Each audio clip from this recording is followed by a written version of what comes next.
1 a.m. Alright.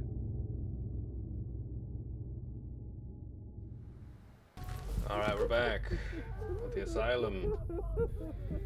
What do we have to do?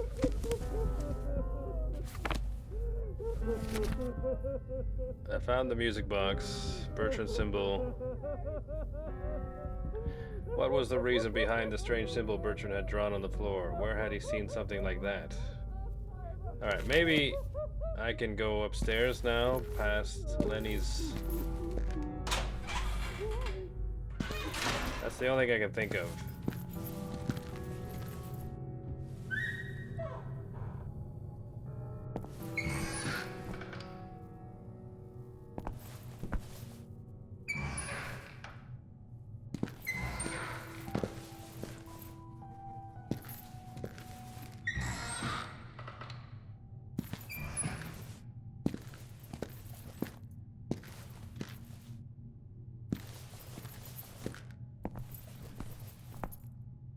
Up we go.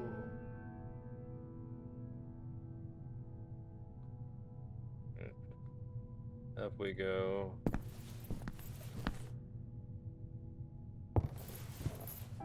Any apparent differences? No. Oh wait, he told me to go to Hawthorne's office. I forgot about that. Okay, let's go downstairs again.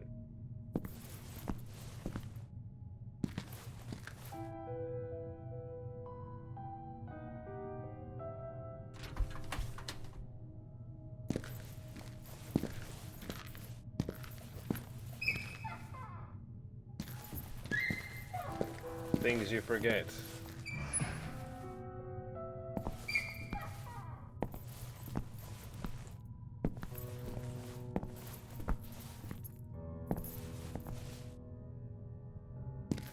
Julia's gone again.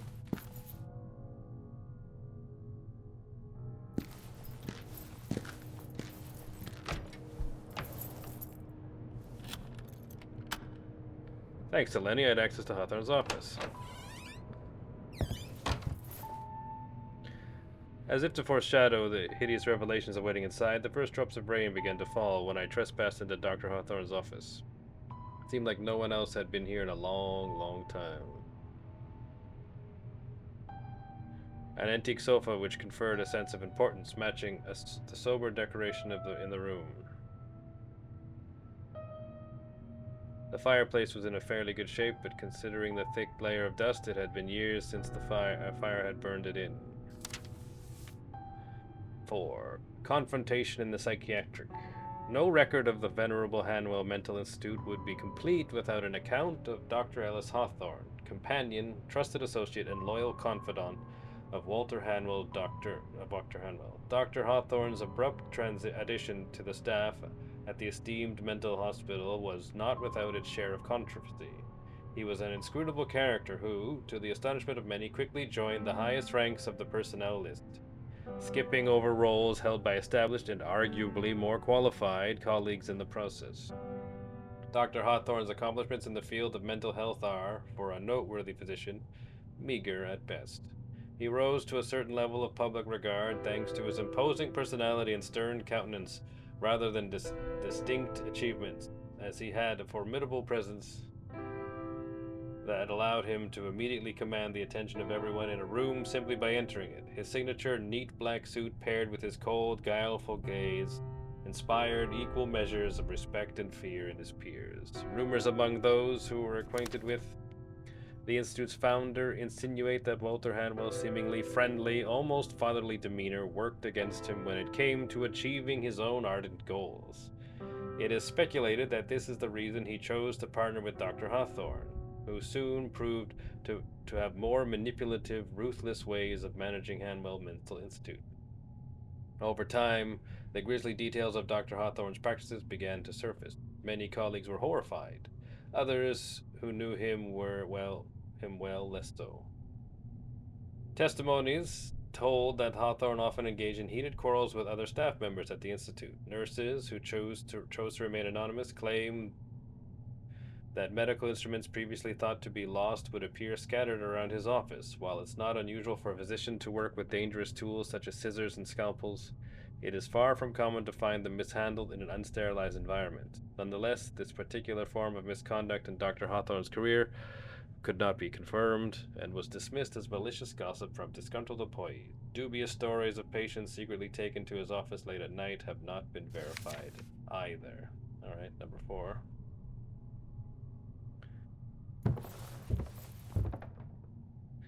The ocean still loomed outside, its hypnotic ebb and flow presaging further horrors that no doubt awaited me. Books on medicine and, unsurprisingly, psychiatry.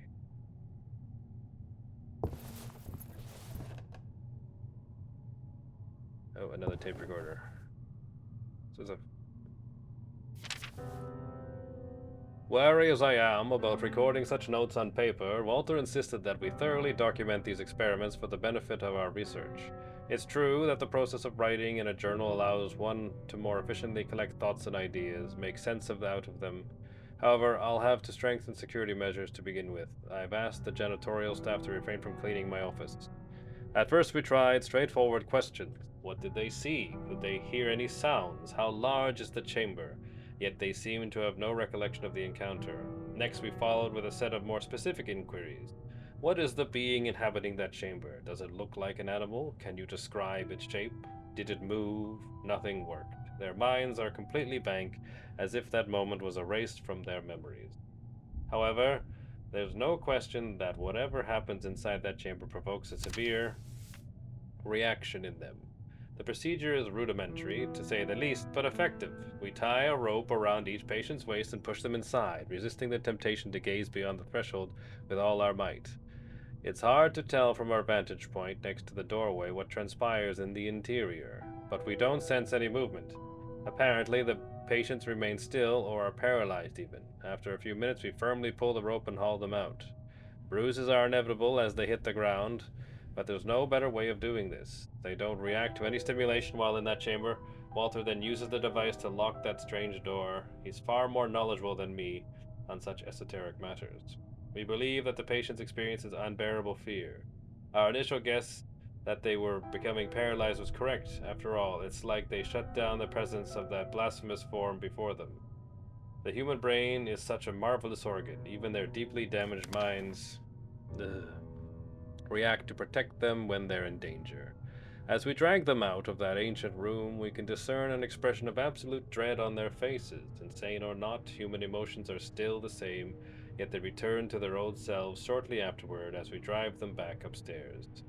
I now understand what we must do. The goal is to instill fear. Their minds are clearly processing the visual information.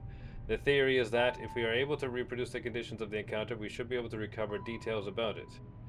Even if one patient is unable to describe it all, we could piece together a more accurate picture from multiple recollections. Our current approach is savage. We subject them to extreme situations in hopes of prompting a reaction. I'm not proud of blatantly beating someone like some goon, but the promise of the knowledge and purpose concealed in that chamber is too powerful and supersedes my dignity. However, these methods aren't working. They react to pain, they cry and scream, but they don't do anything else. It's not true fear. We are not replicating the conditions well enough. This afternoon, I spoke with Eversbaker about the regression she is observing in Group E. Of course, I had to play the fool, but her incessant babbling formed an idea in my mind. For instance, H has pyrophobia. The mere thought of fire, or talking about it, makes him tremble in fear. Eversbaker recalled an instance during one of her therapy sessions in which a patient casually said something random about firefighters, and H instantly became agitated, tears rolling down his face. Following this revelation, I took him to the boiler room. The incandescent red glow of the incinerators, the shadows flickering on the walls, and the intense heat emanating from every corner in the room caused a wild reaction in him. I proceeded to question him about the encounter, and finally an actual detail emerged. He simply said, "Big." But it's not enough. More stimulation is required. Further efforts have involved more extreme measures. Simply placing the gas burner in front of him provoked a state of shock, not unlike what we surmise occurs within the walls of that room. Poor soul. H can't grasp an industrial incinerator is far more dangerous than a small laboratory burner. But who am I to judge his emotions? However, that state of fear wouldn't allow me to press on. He didn't respond to any of my inquiries, just kept silently staring at the flame. So I moved the burner closer to his chest. Leveraging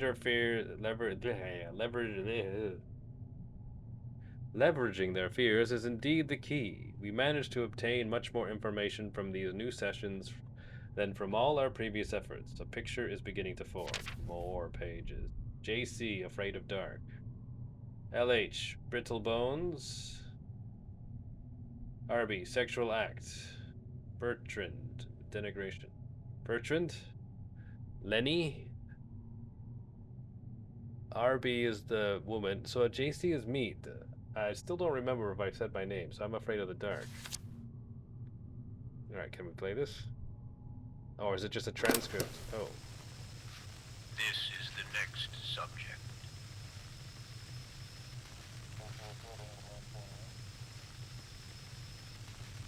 Yes, we may proceed.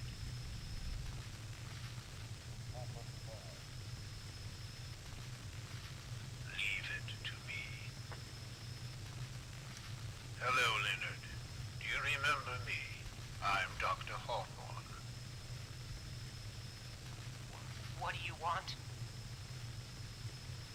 Well, you may not remember this, but yesterday you went inside a place, a big room. We need to know what happened in there. What did you see? I don't remember. You need to make a big effort to remember, Lenny, or unpleasant things may happen. There was a tunnel, but not ours. Things looked different. The smell, oh, such a bad smell. And then, no. What happened next, Lenny? At the end of the tunnel, I entered a room. Oh, my head was in pain. So much pain.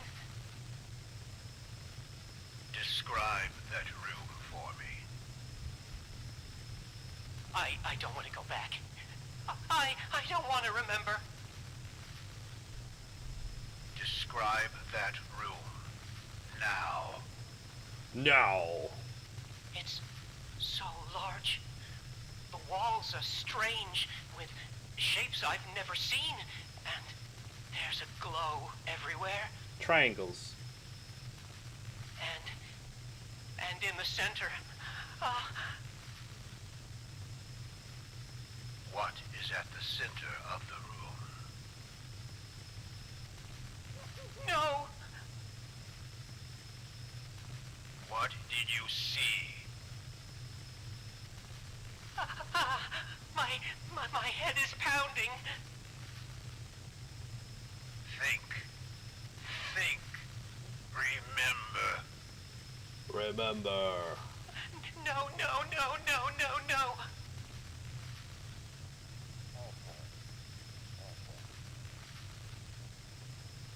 You must remember, Lenny, for our sakes.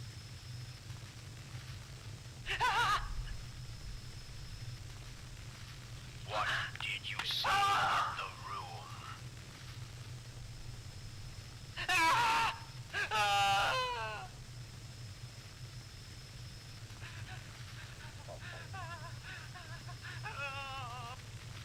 I'll turn off the recorder until he's ready to speak again.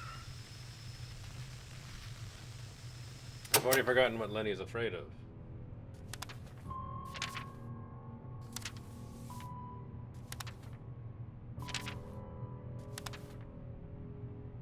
Oh, they're breaking his bones.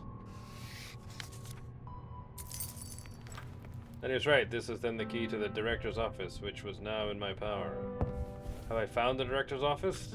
Oh, hey, there's another video down there. Aha! Video. Oh, I'm a man of the times. I call it a video.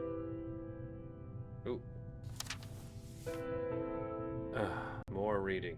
I'm afraid my colleague Anne has elected to take an inferior direction in her career. I try to be open-minded while considering new ideas, but my goodwill doesn't extend so as far to resorting to shortcuts when it comes to the advancement of the healing arts. As much as I can fathom the notion of an integral approach, contemplating the impact of emotions on our behavior, biology is definite. Our physical body reacts to physical impulses. We can spend ages assessing the mind's response to kind words, but ultimately it's the configuration of our phenotypes that matter.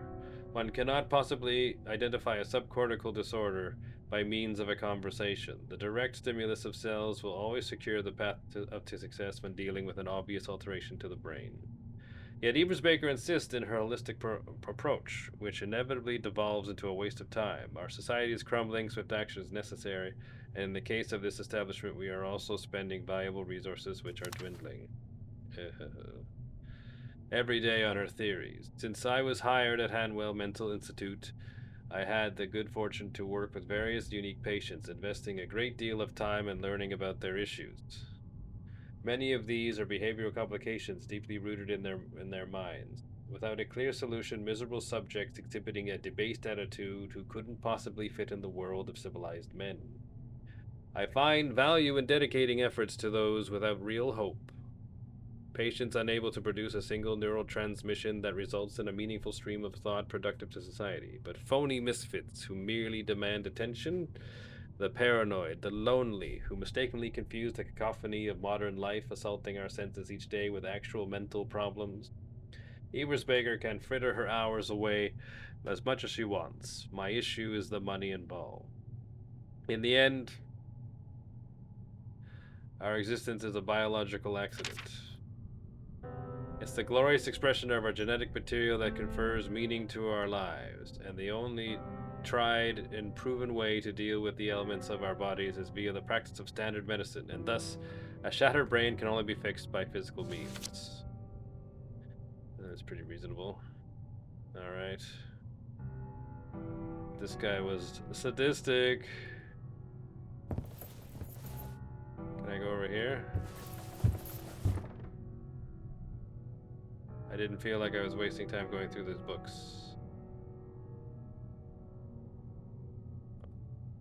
Dr. Ellis Hawthorne, psychiatrist. One thing was certain, he had an impressive career in his field.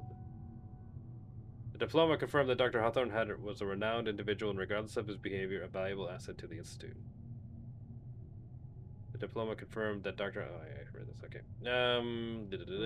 The window is shield shut. So I got the key to his office. I also got a new video for the therapy room. Okay. Where am I going to go first? I don't know where his office is.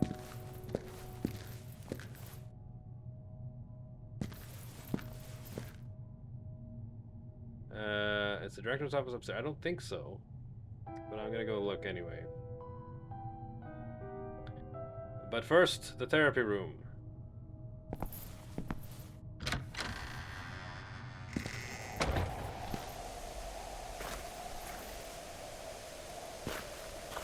It's raining now.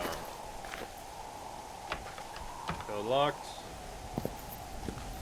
Let's go in here.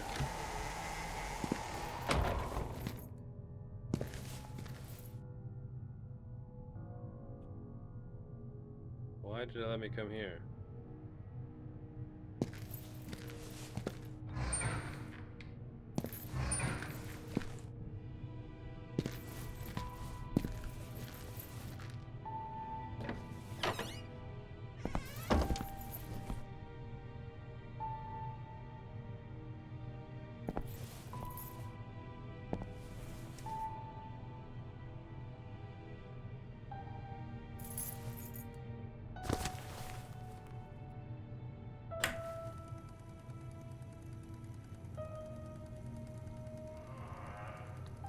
Oh.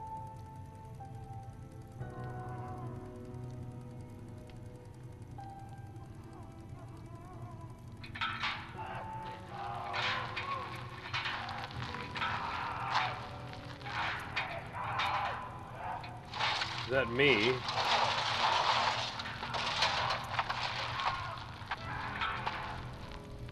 That must be me, because I'm the only one afraid of the dark.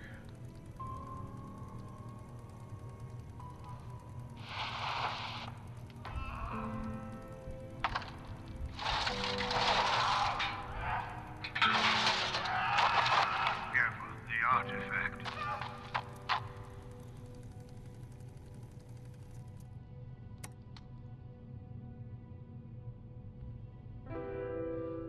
Take it off? No. I left it out of the artifact. It's in the box. It's in the hole. Alright, let's go look upstairs. For the director's office.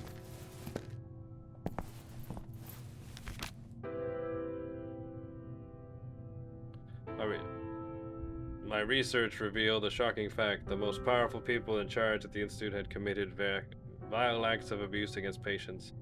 Possibly patients of Group E, including me. What did they so desperately?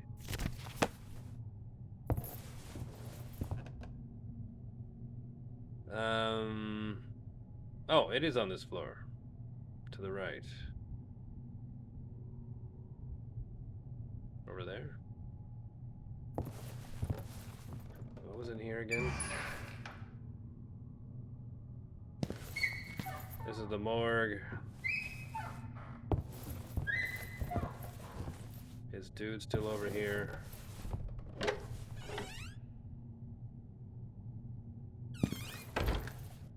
Oh, dude is gone.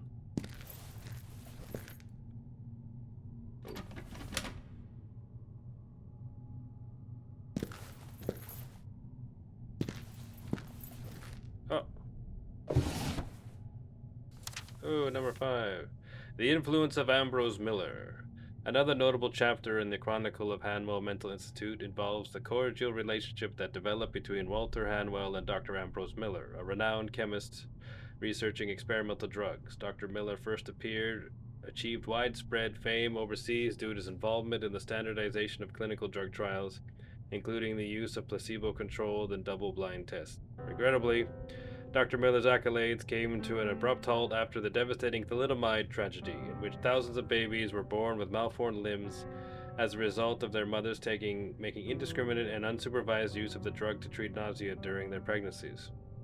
It has been said that Dr. Miller's insistence on demonstrating drug efficacy with no regard for safety played a significant role in his dark chapter of the modern medicine, since his insistence that patients adopt the use of thalidomide has been recorded in multiple testimonies. Following this shameful debacle, Dr. Miller shied away from the public eye and became a recluse, maintaining communication with only a handful of select colleagues. It was during this quieter phase in his career that he began to exchange a feverish stream of missives with Dr. Hanwell. No one knows the exact nature of their ardent debates. It was established by acquainted sources that Dr. Miller was fascinated by the ambitious goals of his colleague, as well as a luxuriously equipped laboratory in his institute. And it was also rumored that these professionals shared a passion for the non-secular side of medicine. More recently, Dr. Miller emerged from his seclusion and, during an interview, expressed an interest in becoming staff member at Hanwell Mental Institute. Alright. Stop it. Get out of here. Alright, stop dilly-dallying. Let's go to the office.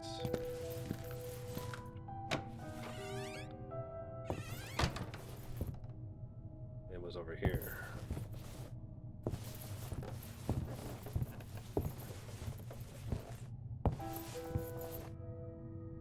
Museum. Dr. Hanwell. More reading, I surmise. 2 a.m. Well, that's a short one. At last I found myself at the heart of the Institute, the director's office. I was going to find the answers I was desperately seeking. Alright.